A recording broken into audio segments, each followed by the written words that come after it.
വീട് വിട്ടുപോയ വൈജിയെ തിരിച്ച് നെടുമ്പുരയ്ക്കൽ എത്തിക്കുവാൻ വേണ്ടി വൈജിയുടെ 3 മക്കളും ആങ്ങളമാരും അമ്മയും മനുശങ്കറും എല്ലാവരും പരമാവധി ശ്രമിക്കുന്നുണ്ടെങ്കിലും എല്ലാവരും തോറ്റു പോവുകയാണ് കേട്ടോ. വൈജ വാശിയിലാണ്.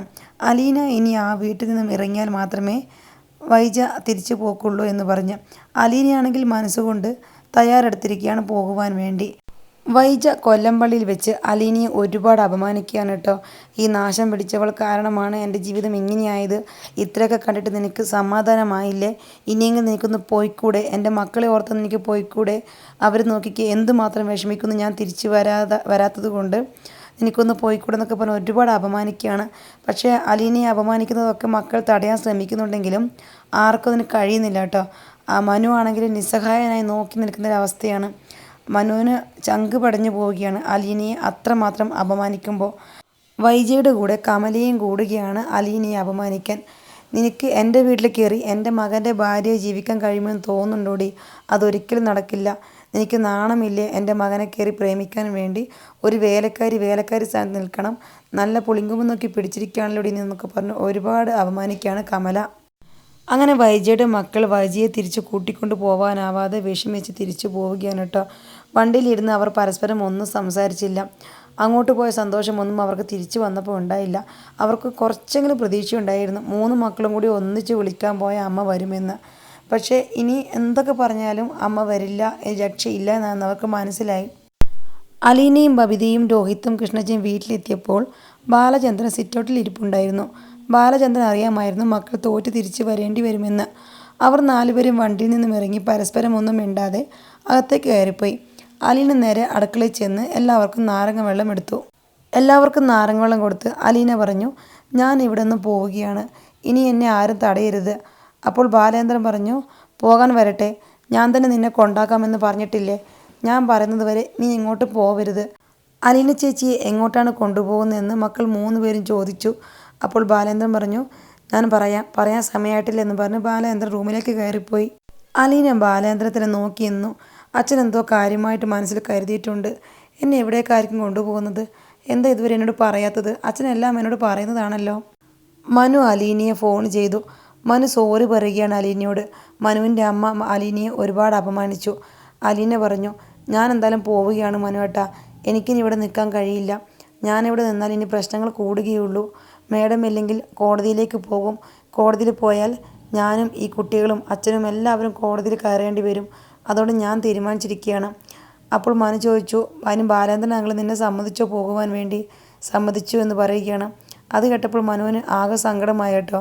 എന്തൊക്കെ പറഞ്ഞാലും ബാലേന്ദ്രൻ സമ്മതിക്കില്ല എന്നായിരുന്നു മനുവിൻ്റെ വിശ്വാസം. സമ്മതിച്ചു എന്ന് കേട്ടപ്പോൾ മനുവിന് വിശ്വസിക്കാനായില്ല.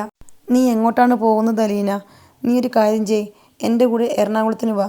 ഞാൻ അവിടെ നിന്നെ ഹോസ്റ്റലിൽ നിർത്തിയിട്ട് ഒരു ജോലി ശരിയാക്കി തരാം. അത് കേട്ടപ്പോൾ അലീന പറഞ്ഞു, വേണ്ട മനുവേട്ടാ, അച്ഛൻ എന്നോട് എങ്ങോട്ടും പോകരുതെന്ന് പറഞ്ഞിട്ടുണ്ട്. അച്ഛൻ എവിടെയോ എന്നെ കൊണ്ടാക്കുവാൻ തീരുമാനിച്ചിട്ടുണ്ട്. എവിടെയാണെന്ന് എനിക്കും അറിയില്ല. അങ്കിൾ അലീനയോട് അങ്ങനെ പറഞ്ഞോ? അപ്പോൾ മനു മനസ്സിൽ വിചാരിച്ചു, ഇത്തവണ എന്തായാലും അലീന പോകും. അങ്കിളും സമ്മതിച്ചു കഴിഞ്ഞിരിക്കുന്നു. ഇനി അലീനയെ തടയാൻ ആർക്കും കഴിയില്ല. ഓക്കെ അലീന, ഞാൻ വൈകിട്ട് വരാമെന്ന് പറഞ്ഞ് മനു ഫോൺ വയ്ക്കുകയാണ് കേട്ടോ. മനു നെടുമ്പുരയ്ക്കലെത്തിയപ്പോൾ കൃഷ്ണജയാണ് വാതിൽ തുറന്നത്. സാധാരണ എന്തെങ്കിലുമൊക്കെ ചിരിച്ചുകൊണ്ട് സംസാരിക്കുന്ന കൃഷ്ണജ, ഓ മനുവേട്ടനാണോ എന്ന് ചോദിച്ചു ഒന്നും മിണ്ടാതെ അകത്തേക്ക് പോയി. അവിടെ എല്ലാവരും നല്ല സങ്കടത്തിലാണെന്ന് മനുവിന് മനസ്സിലായി. മനു ബാലേന്ദ്രനെ പരിഭവത്തോടെയാണ് കണ്ടത് കേട്ടോ. എന്നാലും അങ്കിൾ എന്തിനാണ് സമ്മതിച്ചു കൊടുത്തത് അലീന ഇവിടുന്ന് പോകുവാൻ വേണ്ടി? അങ്കിൾ മനസ്സ് വെച്ചാൽ അലീന ഇവിടുന്ന് പോവില്ല. അപ്പോൾ ബാലേന്ദ്രൻ പറഞ്ഞു, അറിയാം മനു, ഞാൻ പോണ്ടാന്ന് പറഞ്ഞാൽ അവൾ പോവില്ല. പക്ഷേ ഞാൻ പറയില്ല. അതെന്താ അങ്ങളെ ഇപ്പോൾ ഒരു മാറ്റം? മുൻപ് അങ്കിൾ പറഞ്ഞുകൊണ്ടിരുന്നത് എന്ത് സംഭവിച്ചാലും അലീന ഇവിടെ ഒന്ന് വിടില്ല എന്നല്ലേ? ആ വാശിയും ശൗര്യമൊക്കെ എവിടെ പോയി? ആ വാശിയും ശൗര്യവും എങ്ങും പോയിട്ടില്ല മനു. എൻ്റെ കയ്യിൽ തന്നെയുണ്ട് എല്ലാം. പക്ഷെ ഞാൻ വാശി പിടിക്കില്ല. ഞാനൊരു വാക്ക് പറഞ്ഞാൽ മതി അലീനയോട് പോകണ്ടാന്ന്. അവൾ പോവില്ല. പക്ഷേ ഇത്തവണ ഞാൻ തടയില്ല മനു. അവൾ പൊക്കോട്ടെ. ഞാൻ അവളെ മനസ്സും കൂടെ മനസ്സിലാക്കണ്ടേ? അവൾ എൻ്റെയും വൈജിയുടെയും ഇടയിൽ കിടന്ന് ഒരുപാട് വേദനിക്കുന്നുണ്ട്. അവൾക്ക് പോകാൻ ഒട്ടും മനസ്സില്ല എന്നെനിക്കറിയാം. പക്ഷേ അവൾ എൻ്റെ കുടുംബം സംരക്ഷിക്കാൻ വേണ്ടിയാണ് പോകുന്നത്. അത് അവളുടെ മനസ്സിന് ഒരുപാട് വേദനയാണ്. അവൾ കാരണമാണ് ഈ കുടുംബം തകർന്നു പോകുന്നത് എന്ന്. അവളുടെ ആ വേദന കാണുമ്പോൾ എനിക്കത് സഹിക്കാൻ പറ്റുന്നില്ല. അവളുടെ വേദന മാറ്റാൻ വേണ്ടി മാത്രമാണ് ഞാനിപ്പോൾ സമ്മതിച്ചു കൊടുക്കുന്നത്. അങ്കിളെ, ഞാനൊരു കാര്യം പറയട്ടെ. അലീന ഇവിടുന്ന് പോയില്ലെങ്കിൽ ആൻറ്റി കേസ് കൊടുക്കും. കോടതിയിൽ പോയി ഡിവോഴ്സ് വേണമെന്ന് പറയും. അത്രയല്ലേ സംഭവിക്കൂ. ഇപ്പോൾ ആൻറ്റി ഒറ്റയ്ക്കാണ്. ആൻറ്റിൻ്റെ മക്കൾ പോലും കൂടെയില്ല. ആൻറ്റിൻ്റെ ആങ്ങളമാരും എല്ലാവരും എതിരാണ്. അതുകൊണ്ട് ആൻറ്റിക്ക് ഒറ്റയ്ക്ക് എന്തൊക്കെ സാധിക്കും? കേസ് കൊടുത്താൽ തന്നെ അങ്കിളിനെ ചോദ്യം ചെയ്ത അങ്കിൾ കാര്യമൊക്കെ പറ. ഇതിനൊരു അവസാനം വേണ്ടേ? എല്ലാം തുറന്നു പറ. അതോടുകൂടി എല്ലാം ഒരു തീരുമാനത്തിലെത്തുമല്ലോ. ഇതിലപ്പുറം ഒന്നും സംഭവിക്കാനില്ല. എന്നാലും ഇതൊക്കെ അറിയണ്ടേ? പിന്നെ ഇപ്പോഴേ അറിഞ്ഞതിനെക്കൊണ്ട് എന്താണ് പ്രശ്നം? അതങ്ങ് നടക്കട്ടെ അങ്കിളെ. അവളെ വിടണ്ട. ആൻറ്റിയുടെ ഇഷ്ടം പോലെ ആൻറ്റി ചെയ്യട്ടെ. ഇത് കേട്ടപ്പോൾ ബാലചന്ദ്രൻ ഒരു ചിരിയോടെ പറഞ്ഞു, മനു, നീ പറഞ്ഞ കാര്യങ്ങളൊക്കെ ഞാനും തീരുമാനിച്ചുറപ്പിച്ച കാര്യങ്ങളായിരുന്നു. വൈജ എവിടം വരെ പോകുമെന്ന് അറിയാൻ വേണ്ടി തന്നെയാണ് ഞാനും കാത്തിരുന്നത്. പക്ഷേ ഞാനിപ്പോൾ തോറ്റു കൊടുക്കുന്നത് വൈജയ്ക്ക് വേണ്ടിയല്ല, അലീനയ്ക്ക് വേണ്ടിയാണ്. ഞാൻ അവളുടെ മനസ്സ് കണ്ടെടാ. എൻ്റെയും എൻ്റെ മക്കളുടെയും മനസ്സ് കണ്ട് പലതും സഹിച്ച് ഞങ്ങൾക്ക് വേണ്ടി പലരോടും പൊരുതി ഞങ്ങളെ ചേർത്ത് നിർത്തിയവളാണ് അവൾ. എനിക്ക് ഒരുപാട് കടപ്പാടുണ്ട് അവളോട്.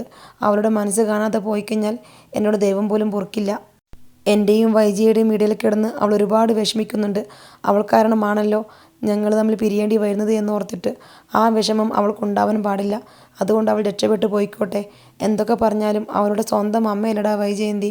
എനിക്ക് വൈജിയെ തോൽപ്പിച്ച് ജയിക്കുവാനാകുമായിരിക്കും.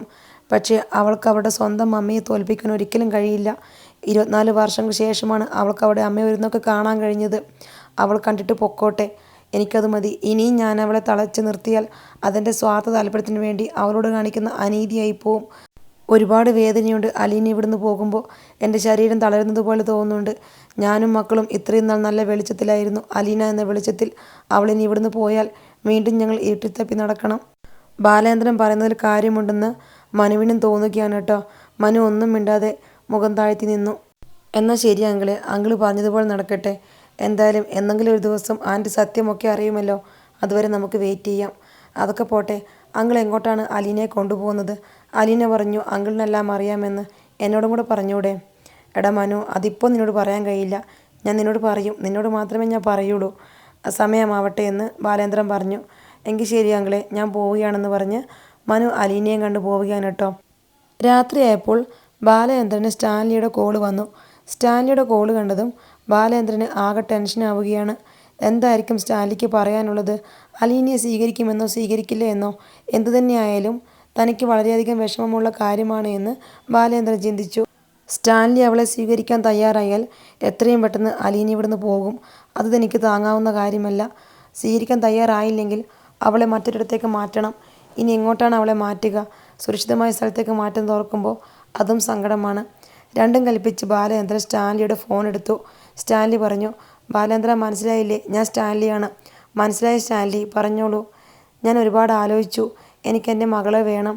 എൻ്റെ മനസ്സ് ഒരുപാട് വെമ്പുകയാണ്. എനിക്കെൻ്റെ മകളെ ഒന്ന് കാണണം. എനിക്ക് കുറ്റബോധം കൊണ്ട് വളരെയധികം വിഷമത്തിലാണ് ബാലേന്ദ്ര ഞാനിപ്പോൾ. ബാലേന്ദ്രൻ വന്ന് പറഞ്ഞാൽ പിന്നെ എനിക്ക് മര്യാദക്കൊന്നും ഉറങ്ങാൻ കഴിഞ്ഞിട്ടില്ല. എന്നും മദ്യപിക്കുന്ന ഞാൻ മദ്യപിക്കാറ് പോലുമില്ല. അതിനു മുൻപ് എനിക്ക് ബാലേന്ദ്രനോട് നന്ദി പറയണം. ഒരുപാട് നന്ദിയുണ്ട് എന്നെ എപ്പോഴെങ്കിലും ഈ ഒരു സത്യം അറിയിച്ചതിൽ. എൻ്റെ മകൾ ഒരു ലോകത്ത് ജീവിച്ചിരിപ്പുണ്ടെന്ന് അറിയിച്ചതിൽ ഞാനിപ്പോൾ ഒരുപാട് സന്തോഷത്തിലാണ്. എൻ്റെ മകളെ ഒന്ന് കാണാൻ വേണ്ടി ഞാൻ ഒരുപാട് കൊതിക്കുകയാണ്. എന്നെ ഒന്ന് അവളെ കാണിച്ചു തരുമോ ബാലേന്ദ്ര എന്ന് സ്റ്റാൻലി ചോദിച്ചു. കാണിക്കുന്നതിന് ബുദ്ധിമുട്ടൊന്നുമില്ല സ്റ്റാൻലി.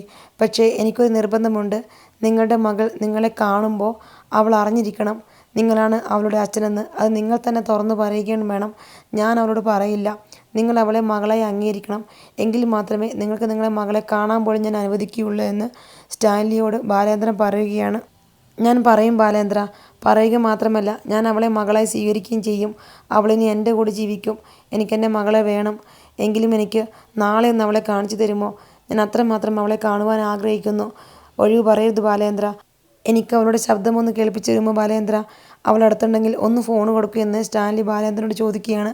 ബാലേന്ദ്രന് മനസ്സിലായി ഒരച്ഛൻ്റെ സ്നേഹം, ഒരച്ഛൻ്റെ വെമ്പലാണ് കേൾക്കുന്നത്. ബാലേന്ദ്രൻ അലീനയെ വിളിച്ചു. അവൾക്ക് ഫോൺ കൊടുത്തു. എന്നിട്ട് സ്റ്റാൻലി കേൾക്കാതെ പറഞ്ഞു, നിന്നെപ്പോലെ തന്നെ പട്ടികളെ ഒരുപാട് സ്നേഹിക്കുന്ന ഒരു മനുഷ്യനാണ് എൻ്റെ സുഹൃത്താണ്. നിനക്ക് പട്ടികളെ വലിയ ഇഷ്ടമാണെന്ന് പറഞ്ഞതുകൊണ്ട് അദ്ദേഹത്തെ നിന്നോട് സംസാരിക്കണമെന്ന് പറഞ്ഞു. ഇത് സംസാരിച്ചോളൂ എന്ന് പറഞ്ഞ് ബാലചന്ദ്രൻ അലീനയ്ക്ക് ഫോൺ കൊടുത്തു. അലീന ഫോൺ എടുത്ത് ഹായ് അങ്കിളെ, പേരെന്താന്ന് ചോദിക്കാൻ കേട്ടോ. ആദ്യമായി തൻ്റെ മകളോട് സംസാരിക്കുന്നതിൻ്റെ വേദനയിൽ സ്റ്റാൻലി ശബ്ദമിടറിക്കൊണ്ട് അദ്ദേഹത്തിൻ്റെ പേര് പറഞ്ഞു കൊടുത്തു. എന്നിട്ട് ചോദിച്ചു, മോൾക്ക് പട്ടികളെ വലിയ ഇഷ്ടമാണോ? അതെ അങ്കിളെ, എനിക്ക് പട്ടികളെ വലിയ ഇഷ്ടമാണ്. എന്നെ കാണുമ്പോൾ പട്ടികൾക്ക് ഒരു പ്രത്യേക സ്നേഹ എൻ്റെ അടുത്തേക്ക് ഓടി വരും. എനിക്കിതുവരെ ഒരു പട്ടികളെയും പേടി തോന്നിയിട്ടില്ല. എല്ലാവരും പേടിക്കുമ്പോൾ എനിക്കൊരു പേടിയും തോന്നാറില്ല. അങ്കിളിന് വലിയ ഇഷ്ടമാണോ? അങ്കിളിൻ്റെ വീട്ടിൽ പട്ടിയുണ്ടോ? പട്ടിയല്ല മോളെ, എൻ്റെ വീട്ടിൽ ഒരുപാട് പട്ടികളുണ്ട്. ആണോ? എത്ര പട്ടികളുണ്ട് അങ്കിളെ? ഒരുപാടുണ്ട്. എത്ര വേണം?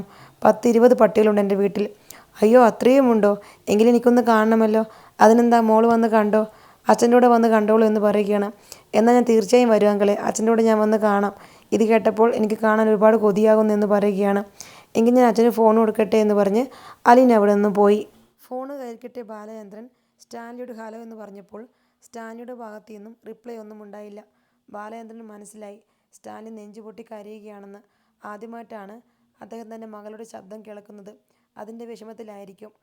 ഓക്കെ സ്റ്റാൻലി, എപ്പോഴാണ് സൗകര്യമെന്ന് വെച്ചാൽ വിളിച്ചാൽ മതി. ഞാൻ അലീനയും കൂട്ടിക്കൊണ്ട് വരാം, നിങ്ങൾക്ക് തരാം. പക്ഷെ ഞാൻ പറഞ്ഞതൊക്കെ ഓർമ്മയുണ്ടല്ലോ? അലീന നിങ്ങളുടെ മുമ്പിലെത്തുമ്പോൾ അവൾ അറിഞ്ഞിരിക്കണം നിങ്ങൾ ആരാണെന്നുള്ള സത്യം. പിന്നെ എനിക്ക് അവളെ വിട്ടുതരാൻ ഒട്ടും മനസ്സില്ല. എൻ്റെ സ്വന്തം മകൾ തന്നെയാണ് അവൾ. എനിക്ക് നെഞ്ചു പൊട്ടുന്ന വേദനയാണ് അവളെ വിട്ടുതരുന്നതിൽ. പക്ഷേ എൻ്റെ ഇപ്പോഴത്തെ സാഹചര്യം അതാണ്. അവൾക്ക് ഇവിടുന്ന് പോയേ പറ്റൂ. അപ്പോൾ ഞാനൊരു തീരുമാനമെടുത്തു. എന്നേക്കാൾ സ്നേഹം കിട്ടുന്ന ഒരു സ്ഥലത്തായിരിക്കണം അവൾ എത്തേണ്ടത്. എന്നേക്കാൾ സ്നേഹം അവളുടെ സ്വന്തം അച്ഛന് മാത്രമേ നൽകാൻ കഴിയൂ എന്നുള്ള ഉറപ്പുകൊണ്ടാണ് നിങ്ങളുടെ മുഖം ഒരിക്കലും കാണരുത് എന്നാഗ്രഹിച്ചിട്ട് പോലും ഞാൻ നിങ്ങളെ തേടി അവിടം വരെ വന്നത്. അല്ലാതെ അവളെ സംരക്ഷിക്കാൻ കഴിവില്ലാത്തത് കൊണ്ടല്ല എന്ന് നിങ്ങൾ മനസ്സിലാക്കണമെന്ന് പറഞ്ഞ് ബാലേന്ദ്രൻ ഫോണ് കട്ട് ചെയ്തതും ബാലേന്ദ്രന് വല്ലാതെ സങ്കടമാവുകയാണ് കേട്ടോ. ബാലേന്ദ്രൻ്റെ ശരീരം വിറക്കുന്നത് പോലെ തോന്നി. ഏതാനും ദിവസങ്ങൾ കഴിഞ്ഞാൽ അലീന ഇവിടുന്ന് പോവും. എന്നെയാണ് അവൾ ആദ്യമായി അച്ഛ എന്ന് വിളിച്ചത്. എന്നെയാണ് അച്ഛൻ്റെ സ്ഥാനത്ത് അവൾ ആദ്യമായി സ്നേഹിച്ചത്. എന്നാൽ ഇപ്പോൾ അലീനയ്ക്ക് സ്വന്തം അച്ഛൻ വന്നിരിക്കുന്നു. അവളുടെ സ്വന്തം ചോര. ഞാൻ സ്വന്തം ചോരയല്ലല്ലോ. ബാലചന്ദ്രന് സ്റ്റാൻലിയോട് അസൂയ തോന്നി. എൻ്റെ സ്വന്തം ചോരയിൽ പിറന്ന മകളായിരുന്നു അലീനയെങ്കിൽ ആർക്കും വിട്ടുകൊടുക്കേണ്ടി വരില്ലായിരുന്നു എന്ന് ബാലചന്ദ്രൻ ആഗ്രഹിച്ചു പോയി.